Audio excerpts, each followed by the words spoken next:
हाँ जी, नमस्कार सभी को। स्वागत आप सभी का आपके अपने प्लेटफॉर्म पे ब्रदर्स एजुकेशन ऐप पे। तो कंटिन्यू जिस कड़ी के अंदर अपने बात कर रहे थे उसी कड़ी के अंदर पुनः अपने वापस लौट के आ चुके हैं। जैसा कि अपने 3 क्लास से पहले ले चुके हैं, तो अपनी आज की 4 नंबर क्लास रहेगी। और जो जिसमें इस क्लास में जो टारगेट किया हुआ है अपने कौन सी जॉब है, वो चंडीगढ़ पुलिस की बात करते हैं। चंडीगढ़ पुलिस का जो भी पैटर्न रहेगा, आपका जो भी सिलेबस रहेगा, उसी के मद्देनज़र रखते हुए आपकी जो क्लास होती है, आपके जो पर्सन करवाए जाते हैं, आपके एग्ज़ाम में बहुत फ़ायदेमंद साबित होने वाले हैं। तो क्लास को बहुत अच्छे से लेते रहना। और जो सबसे पहले अभी चैनल पे फर्स्ट टाइम आया है या फिर विजिट कर रहा है, सबसे पहले देख रहे हैं चैनल को, तो चैनल को लाइक भी कर देना। जिसने सब्सक्राइब नहीं किया, बटन को सब्सक्राइब कर देना। और भी ज़्यादा सपोर्ट करना चाहती हो या फिर आगे की वीडियो और भी देखना चाहते हो, तो बेल आइकन वाला बटन होगा साइड में, वो भी दबा लेना। और वीडियो अच्छी लगे तो एक अच्छा सा प्यारा सा कमेंट भी कर देना, ठीक है। तो हमें भी आपका कॉन्फिडेंस और अपना कॉन्फिडेंस बना रहे या फिर मिलता रहे। तो चलते अपने क्लास को अपने टाइम के देरी नहीं करते हुए। जिसने लाइक नहीं किया, वीडियो को लाइक जरूर करना और वीडियो को शेयर भी कर देना। इतना नैतिक कर्तव्य अपना छोटा छोटा सा उसे जरूर पूरा करना। चलते अपने जीके के प्रश्नों की तरफ। 3 क्लास से कर चुके थे, आगे आपको जानकारी देते रहूँगा कैसे आपको कोर्स परचेस कर सकते हो, कैसे कहाँ से क्या कुछ पढ़ सकते हो, जो कि आपकी जॉब के लिए बहुत अच्छा साबित होने वाले महत्वपूर्ण जो बिंदु रहेंगे उसी के ऊपर जिक्र करेंगे। चलें, अपने टाइम को वेस्ट बिल्कुल नहीं करेंगे, आपका भी टाइम बहुत कीमती है।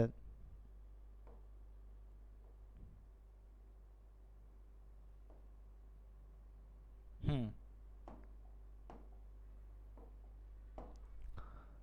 निम्नलिखित में से कौन सा युग्म सही सुमेलित नहीं है?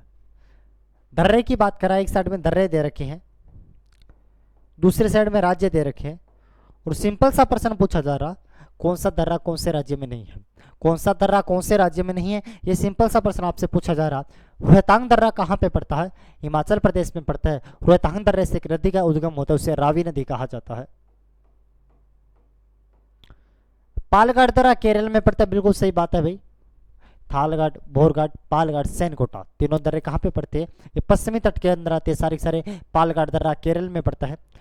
लिपुलेख दर्रा उत्तराखंड में पड़ता है। लिपुलेख दर्रा, माना दर्रा और नीति दर्रा, ये सभी दर्रे कहाँ पे पड़ते हैं? उत्तराखंड में। नाथुला दर्रा की बात कर रहा, नाथुला दर्रा अरुणाचल प्रदेश में न पड़कर ये सिक्किम से जोड़ता है, सिक्किम को चीन से जोड़ता है। सिंपल सा कहूँ, भारत को चीन से जोड़ने वाला, भारत को चीन से जोड़ने वाला, यानी कि नाथुला दर्रा कौन से राज्य से होकर गुजरता है? सिक्किम राज्य से होकर गुजरता है। इसी नाथुला दर्रा को प्राचीन भारत का रेशम मार्ग भी कहा जाता है।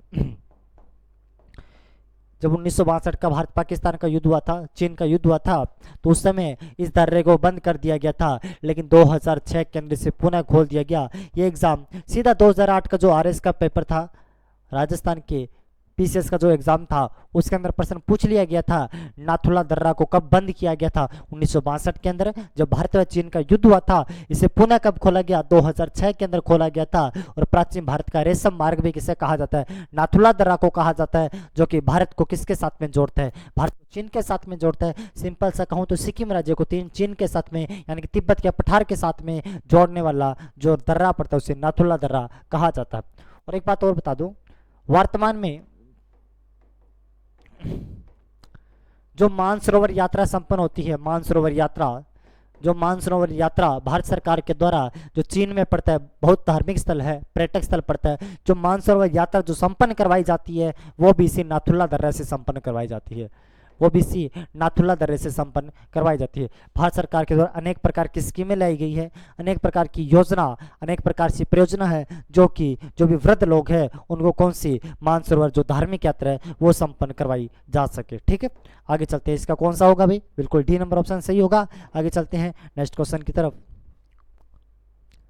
अंतःस्थलीय अपवहन नदी का उदाहरण है। सिंपल सी बात कर रहा, नदियां देखो 3-4 प्रकार की हो सकती है। अब कौन कौन सी? एक तो अरब सागर में गिरने वाली नदियां, एक बंगाल की खाड़ी में गिरने वाली नदियां, और तीसरी अंतःस्थलीय नदियां। सिंपल सी बात कहूं तो कहने का मतलब, वे नदियां जो अरब सागर में अपना जल गिराती है, अरब सागर की नदियां कहलाती है। वे नदियां जो बंगाल की खाड़ी में जल गिराती है, बंगाल की खाड़ी की नदियां कहलाती हैं। और लास्ट में रहा वह नदियां जो न तो अरब सागर में जल गिराती हो न बंगाल की खाड़ी में जल गिराती हो, बल्कि किसी स्थलीय भाग से शुरू होती है, किसी लैंड भूमि से जिसका उद्गम होता है, किसी स्थल से जिसका उद्गम होता है, और किसी दूसरे स्थल में जाकर, किसी दूसरे राज्य में जाकर, दूसरे देश में जाकर जो विलुप्त हो जाती है, उसे अंतःस्थलीय नदी कहा जाता है। सिंपल सी एक लाइन के अंदर बोलूं, वह नदी जो किसी स्थल से शुरू होकर किसी स्थल में ही विलुप्त हो जाती है, पानी खत्म हो जाता है, चाहे कैसे भी सिस्टम होता हो, लेकिन किसी स्थल के अंदर विलुप्त हो जाती है, जिसका पानी किसी सागर या फिर महासागर तक नहीं पहुंच पाता, उसे अंतःस्थलीय नदियां कहा जाता है। 3 प्रकार की नदियां होती हैं, अरब सागर की नदियां, बंगाल की खाड़ी की नदियां और अंतःस्थलीय नदियां। आपसे क्या पूछ रहा, अंतःस्थलीय उदाहरण नदी का उदाहरण कौन सा पड़ता है? अच्छा सॉरी, ये नेपाल नहीं है, यहां पे सिंधु नदी, सिंधु नदी ऑप्शन में था, तो उदाहरण कौन सा नदी का उदाहरण नहीं है? तो सिंधु नदी है इसके अंदर, अरब सागर में जल गिराती है। कृष्णा नदी है, बंगाल की खाड़ी में जल गिराती है। माही नदी है, अरब सागर में जल गिराती है। लेकिन गगर नदी है, हिमाचल प्रदेश के शिवालिक पहाड़ियों से निकलती है, राजस्थान हरियाणा पंजाब में बहती है और पाकिस्तान के फोर्ट अब्बास तक, पाकिस्तान के फोर्ट अब्बास में जाकर विलुप्त हो जाती है। पाकिस्तान के फोर्ट अब्बास में जाकर भावल नगर उसका एक जिला पड़ता है, वहाँ पे जाकर ये विलुप्त हो जाती है, मिट्टी में ही खत्म हो जाती है, वहीं पे मिल जाती है। तो कौन सी नदी? एक घग्गर नदी यह पड़ती है, जो कौन सी नदी कहलाती है? अंतःस्थलीय नदियाँ कहलाती है। आगे चला, देखो चैनल के ऊपर जो भी नया जुड़ा है ना, तो वीडियो को लाइक जरूर करना, चैनल को सब्सक्राइब भी करना और सभी ग्रुप में वीडियो को शेयर भी कर देना। बहुत अच्छा क्वेश्चन रहेगा आपके एग्जाम में, बहुत अच्छा साबित होगा ये प्रश्न। निम्नलिखित में से कौन सा एक जीवाश्म ईंधन नहीं है? निम्न में से कौन सा एक जीवाश्म ईंधन नहीं है? प्राकृतिक गैस, यूरेनियम, पेट्रोलियम या फिर कोयला। आपको पता होना चाहिए जीवाश्म का मतलब क्या पूछ रही है, यानी कि फोसिल्स पर, फोसिल्स फ्यूल कहने का मतलब क्या है इसका? फोसिल्स फ्यूल कहने का मतलब, जीवाश्म ईंधन कहने का मतलब ये किसकी बात कर रहा भी? जीवाश्म ईंधन नहीं है। तो देखो इसके टुकड़े करो, जीव प्लस में एस, यानी कि जीवों के अवशेष जिसमें होते हैं उसे जीवाश्म ईंधन कहा जाता है। सपोज करो जीव है, ये नहीं होते भी, आप बोलोगे सर जीव ये क्या जंतु ही होते? पेड़ पौधे भी जीव होते हैं, पेड़ पौधे भी जीव होते हैं। जैसे प्राकृतिक गैस की बात करता हूं तो पेट्रोलियम से निकलता है। पेट्रोलियम कैसे बनता है? पेड़ पौधे नीचे दब जाते हैं, कोई जीव जंतु दब गए उनसे बनता है, उसी से क्या निकलता है? प्राकृतिक गैस निकलती है। और कोयला पेड़ पौधों से बनता है। सिंपल सा कहूं, प्राकृतिक गैस भी जीवाश्म ईंधन है, पेट्रोलियम भी जीवाश्म ईंधन है, कोयला भी जीवाश्म ईंधन है। यूरेनियम एक प्रकार का जीवाश्म ईंधन नहीं है, ये तो एक विस्फोटक पदार्थ है। ठीक है, तो इसका बी नंबर ऑप्शन आपका बिल्कुल करेक्ट होगा। आगे चलते हैं नेक्स्ट क्वेश्चन पे। भारत का सबसे पहला जैविक खेती पर आधारित राज्य कौन सा है? जैविक खेती का मतलब क्या होता है? जहाँ पे जो फर्टिलाइजर्स होते हैं, उर्वरक होते हैं, इनका प्रयोग नहीं किया जाता, पूर्णतः खाद पे होता है, उनका प्रयोग किया जाता है। तो जैविक खेती पर भारत का ऐसा कौन सा पहला राज्य है जो जैविक खेती के ऊपर आधारित है? तो कौन सा? सिक्किम, एमपी, अरुणाचल प्रदेश या फिर केरल। तो 4 ऑप्शन के हिसाब से सिक्किम भारत का ऐसा राज्य है जो कि जैविक खेती के ऊपर आधारित प्रथम राज्य है भारत का। जैविक खेती पर आधारित भारत का प्रथम राज्य कौन सा कहलाता है? सिक्किम कहलाता है। ये बात आपको बहुत अच्छे से पता होनी चाहिए। सिक्किम के बारे में एक बात और पता करनी चाहिए आपको। कौन सी बात पता होनी चाहिए? सर हमें बता दो, तो आपको बता देता हूँ। भारत का एकमात्र ऐसा राज्य है, भारत का एकमात्र ऐसा राज्य है जो भारत के एक राज्य से, यानी कि पश्चिम बंगाल से, जो भारत के एक राज्य यानी कि पश्चिम बंगाल से सीमा बनाता है और विश्व के 3 देशों के साथ में, विश्व के 3 देशों के साथ सीमा बनाता है।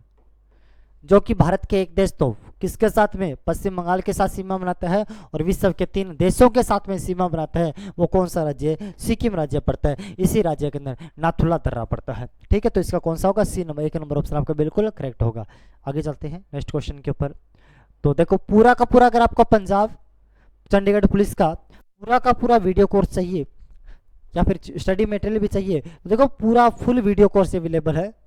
पूरा कोर्स अगर आपको चाहिए तो पूरा वीडियो कोर्स आपको मिल जाएगा, पूरा कोर्स मिल जाएगा आपको। और कहाँ से मिलेगा? टेस्ट माफिया एप्लीकेशन है, जिसका लिंक आपको डिस्क्रिप्शन में मिल जाएगा, नीचे लिंक मिल जाएगा, वहाँ से आप इस ऐप को डाउनलोड करना, इस एप्लीकेशन को डाउनलोड करना और अपना जो भी है, जिसका भी आप जिसकी भी तैयारी करना चाहते हो, यहाँ पे हर प्रकार के कोर्स आपको अवेलेबल है, कोई भी प्राप्त कर सकते हो।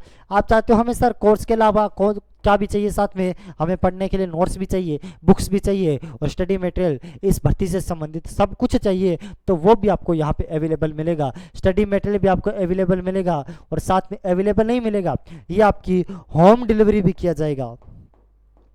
आप अगर इसको जो भी लेना चाहते हो, इसका ऑर्डर बुक करवाते हो, इस नंबर पे आपको ऑर्डर बुक करवाना पड़ेगा, इस नंबर पे आपको व्हाट्सअप करना पड़ेगा और यहाँ से आप ऑर्डर बुक करवा सकते हो और आपको क्वालिटी कंटेंट के साथ में, बिल्कुल लेटेस्ट पैटर्न के साथ में और बिल्कुल फ्री होम डिलीवरी के साथ में आपको यह मैटर आपके घर पे भेज दिया जाएगा। तो इस मैटर, इसके जो नंबर है व्हाट्सअप नंबर, यहाँ पे अपना ऑर्डर बुक करवाइए और किसी प्रकार का मैटर आप घर पे मंगवा सकते हो, बिल्कुल फ्री होम डिलीवरी रहेगा आपके घर पे लिए। ठीक है, आगे का क्वेश्चन आपका कौन सा रहेगा? किस नदी की घाटी गहरी खट भूमि के लिए विख्यात है? किस नदी घाटी गहरी खट भूमि यानी जिसे बीहड़ भूमि कहा जाता है?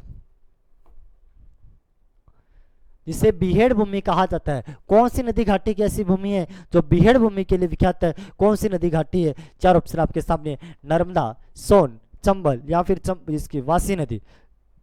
तो भारत की जो चंबल नदी पड़ती है, भारत की चंबल नदी पड़ती है, तो किसके लिए विख्यात है? ये बीहड़ के लिए विख्यात है।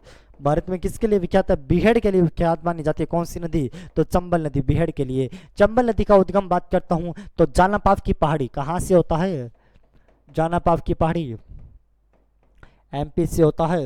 राजस्थान में इसके ऊपर राणा प्रताप सागर बांध है। एमपी में इसके ऊपर कौन सा? गांधी सागर बांध है। यह गांधी सागर बांध चंबल नदी पर बना हुआ सबसे बड़ा बांध है। यूपी में इटावा नामक स्थान के ऊपर, यूपी में इटावा नामक स्थान के अंदर जाकर यमुना में मिल जाती है। यमुना इलाहाबाद नामक स्थान पे गंगा में मिल जाती है और गंगा आपको पता ही होगा 5 राज्यों से बहती हुई फरक्का बांध से एक शाखा निकल जाती है, हुगली शाखा। लास्ट में बांग्लादेश में से पद्मा, जमुना पद्मा कहा जाता है, उधर से ब्रह्मपुत्र आती है जिसे बांग्लादेश में पद्मा कहा जाता है। आपस में मिलकर विश्व का सबसे बड़ा डेल्टा बना देते हैं जिसे सुंदरवन का डेल्टा कहा जाता है। ये बात आपको पता होना चाहिए। और इसका कौन सा ऑप्शन होगा? तो इसका होगा सी, चंबल। आगे का क्वेश्चन कौन सा रहेगा? हिमालय की ऊंची चोटी कंचनजंगा कहाँ स्थित है? हिमालय की ऊंची चोटी, अगर मैं सिंपल को इस पर्सन को ऐसे भी कह सकता हूँ, इस पर्सन को थोड़ा सा घुमा के ऐसे भी लिख सकता हूँ, हिमालय में भारत की सबसे ऊंची पर्वत चोटी, हिमालय में भारत की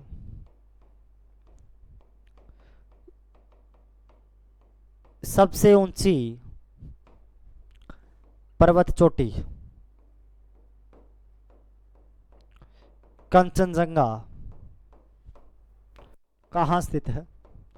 आप बोलोगे क्या सर रियल में ये बात सही है क्या? मैंने कहूँगा कौन सी? क्या हिमालय की भारत में सबसे ऊंची पर्वत चोटी है क्या? मगर बिल्कुल सही है। जो कंचनजंगा पड़ती है ये हिमालय के में भारत की सबसे ऊंची पर्वत चोटी है।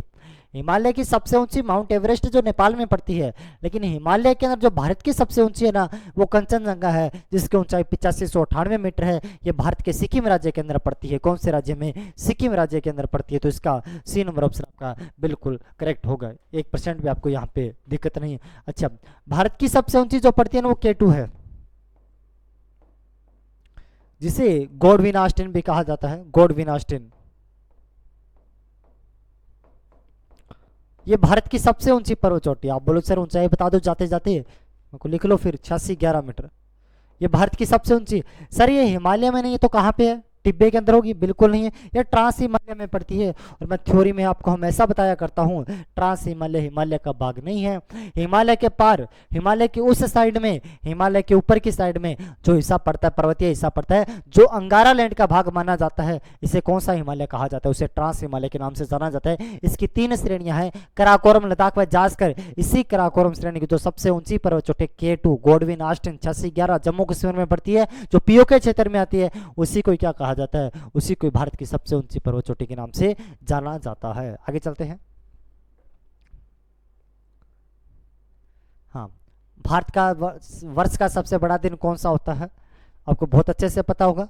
जो वर्ष का सबसे बड़ा दिन होता है वो कौन सा दिन होता है? ये देखो, ये वर्ष की बात ऐसी नहीं है। अगर मैं इसको घुमा के थोड़ा सा प्रश्न ऐसे लिख दूं, उत्तरी गोलार्ध का सबसे बड़ा दिन, उत्तरी गोलार्ध का सबसे बड़ा दिन, क्योंकि उत्तरी गोलार्ध में जब सूर्य रहेगा, यह प्रश्न भारत के लिए बना हुआ, पूरे विश्व में नहीं बना गया, यह भारत के लिए प्रश्न बना हुआ है, विश्व के लिए नहीं बना हुआ। अब ऑस्ट्रेलिया के लिए प्रश्न काम नहीं करता, क्योंकि उनका जो सबसे बड़ा दिन होता है, जो अपना सबसे छोटा दिन होता है। उत्तरी गोलार्ध का जो सबसे बड़ा दिन होता है वो 21 जून होता है, और दक्षिणी गोलार्ध का जो सबसे बड़ा दिन होता है वो 22 दिसंबर होता है। दक्षिण गोलार्ध का सबसे बड़ा दिन 22 दिसंबर, जो कि हमारा सबसे छोटा दिन। 21 जून को हमारा सबसे बड़ा दिन, जो कि दक्षिण गोलार्ध का सबसे छोटा दिन होता है। तो हमारी बात कर रहा, अपने को ऑस्ट्रेलिया से कोई मतलब नहीं है, किसी देश से मतलब नहीं है, हमें भारत से मतलब है। तो भारत का जो सबसे बड़ा दिन होता है, यानी कि उत्तरी गोलार्ध का जो सबसे बड़ा दिन होता है, उसे कौन सा कहा जाता है? उसे 21 जून को कहा जाता है। सी नंबर ऑप्शन आपका बिल्कुल करेक्ट होगा। आगे चलते हैं। भारत में नियमित एवं वैज्ञानिक ढंग से जनगणना किस वर्ष से प्रारंभ हुई थी?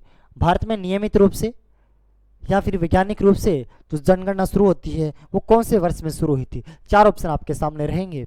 1881 के अंदर, 1871 में, 1891 में, 1861 के अंदर।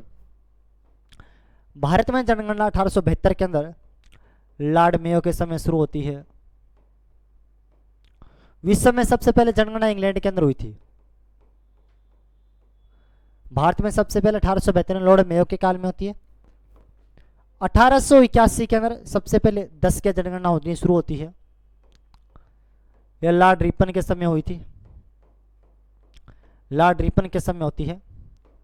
अगर मैं 1911 और 21 के मध्य की बात करता हूं, यह सबसे भारत व राजस्थान के अंदर सबसे कमी वाला दशक था। 1931 की बात करता हूं, प्रथम जनजातीय जनगणना हुई थी। 1951 की बात करता हूं, स्वतंत्र भारत की प्रथम जनगणना। और वैसे कौन सी जनगणना होगी आपको पता ही होगा, 7वीं जनगणना। अच्छा, 1961 से 1971 की बात करता हूं, भारत में सर्वाधिक वृद्धि वाला दशक था ये। 1971 से 1961, 71 से 1981 राजस्थान में सर्वाधिक वृद्धि वाला दशक था। और वर्तमान में जो जनगणना के आंकड़े पड़ते हैं वो कौन सी है? 2011 की जनगणना, जो कि 21वीं सदी की दूसरी जनगणना है, जो किसके निर्देशन में होती? सी चंद्रमौली के निर्देशन में होती है। सी चंद्रमौली के निर्देशन में होती है। इसका लोगो क्या था? तो झोंपड़ी था। इस झोंपड़ी को तैयार करने वाला कौन था? पडारविद रथ था। पडारविद रथ था। इसके अनुसार भारत की जनगणना कितनी है? 121 करोड़ है लगभग। देखो वर्तमान में आपको लगता होगा जनगणना कितनी 142 करोड़ के समथिंग हो चुकी है, 142 करोड़ के समथिंग। लेकिन हमेशा ऑफिशियल आंकड़े वही पढ़े जाते हैं, हमेशा जो ऑफिशियल आंकड़े होते हैं वही पढ़े जाते हैं। तो अपने को क्या याद करना, वैज्ञानिक रूप से या फिर नियमित रूप से कब से होना शुरू होती है? 1881 के अंदर। तो इसका कौन सा होगा? 1881। इसका 1 नंबर ऑप्शन आपका बिल्कुल करेक्ट होगा। आगे चलते हैं। भारत की सबसे लंबी नदी कौन सी है? 4 ऑप्शन आपके सामने रहेंगे। भारत की सबसे लंबी नदी कौन सी कहलाती है? भारत की सबसे लंबी नदी कौन सी कहलाती है? गोदावरी, गंगा, सिंध या फिर ब्रह्मपुत्र? अगर मैं सभी की लंबाइयाँ आपको बता दूं तो आप बता दोगे अपने आप में। गोदावरी की जो लंबाई पड़ती है वो 1465 किलोमीटर पड़ती है। गंगा की 2525 किलोमीटर पड़ती है। ये सिंध नहीं, ये सिंधु है। सिंधु की लंबाई 2880 किलोमीटर पड़ती है। और ब्रह्मपुत्र की 2900 किलोमीटर पड़ती है। तो बात करा भारत की सबसे लंबी नदी, यानी कि भारत में सबसे लंबी नदी कौन सी नदी बहती है? 1465 भारत में बहती है। 2880 भारत में सिर्फ 1114 बहती है। ब्रह्मपुत्र 2900 टोटल लंबाई, लेकिन भारत में सिर्फ 916 बहती है। या 2525 किलोमीटर गंगा, ये 2525 भारत में ही बहती है। भारत में ही 2525 किलोमीटर बहती है। तो भारत की सबसे लंबी नदी कौन सी कहलाती है? गंगा नदी कहलाती है। गंगा नदी किन दो नदियों से मिलकर बनती है? एक तो भागीरथी प्लस में अलकनंदा से मिलकर बनने वाली नदी को गंगा नदी कहा जाता है, जिसके ऊपर ऋषिकेश, हरिद्वार, इलाहाबाद, वाराणसी, पटना, सोनपुर, भागलपुर, छपरा शायद जैसे बहुत बड़े नगर इसके ऊपर स्थित है। भारत में सबसे कम नगरीय जनसंख्या वाला राज्य कौन सा है? भारत में सबसे कम नगरीय जनसंख्या वाला, सिंपल सी बात कर रहा भाई, सबसे जो ग्रामीण जनसंख्या वाला राज्य पड़ता है वो भारत का कौन सा राज्य पड़ता है? सबसे कम नगरीय जनसंख्या वाला राज्य कौन सा पड़ता है भारत का? चार ऑप्शन आपके सामने, नागालैंड पड़ता है, सिक्किम पड़ता है, केरल पड़ता है या फिर मणिपुर पड़ता है। तो भारत में सबसे कम नगरीय जनसंख्या कहाँ पे पड़ती है? तो भारत में सबसे कम नगरीय जनसंख्या सिक्किम राज्य के अंदर पड़ती है। इसका बी नंबर आपका ऑप्शन बिल्कुल करेक्ट होगा। कौन सा? B number. आगे चलते हैं। ये लास्ट आपके बता देता हूँ। देखो पूरा वीडियो कोर्स चाहिए आपको तो पूरा वीडियो कोर्स अवेलेबल है, पूरा का पूरा वीडियो कोर्स अवेलेबल है। कहाँ पे मिलेगा? टेस्ट माफिया एप्लीकेशन, वहाँ से आपको मिल जाएगा, पूरा वीडियो कोर्स है। और कहाँ से ऑर्डर बुक करवा सकते हो? अगर मैटर भी चाहिए तो 7597500075 के ऊपर आपका ऑर्डर बुक करवा सकते हो। स्टडी मटेरियल चाहिए तो आपको होम डिलीवरी किया जाएगा, फ्री होम डिलीवरी रहेगा। लेटेस्ट पैटर्न इसके साथ में दिया जाएगा और बिल्कुल क्वालिटी कंटेंट के साथ में आपको दिया जाएगा। तो इस नंबर पे तुरंत जाके अपना ऑर्डर बुक करवाइए। जो भी आपको बुक्स वगैरह चाहिए वो आप यहाँ से प्राप्त कर सकते हो, ठीक है। और वीडियो को लाइक करना, शेयर करना, सभी ग्रुप में वीडियो को शेयर भी कर देना, सभी ग्रुप में वीडियो को शेयर भी करना। और अगर अच्छी लगे वीडियो को तो लाइक जरूर करना, एक अच्छा सा प्यारा सा कमेंट भी करना। और बाकी मिलते हैं अपने नेक्स्ट क्लास के अंदर। थैंक यू, जय हिंद, धन्यवाद।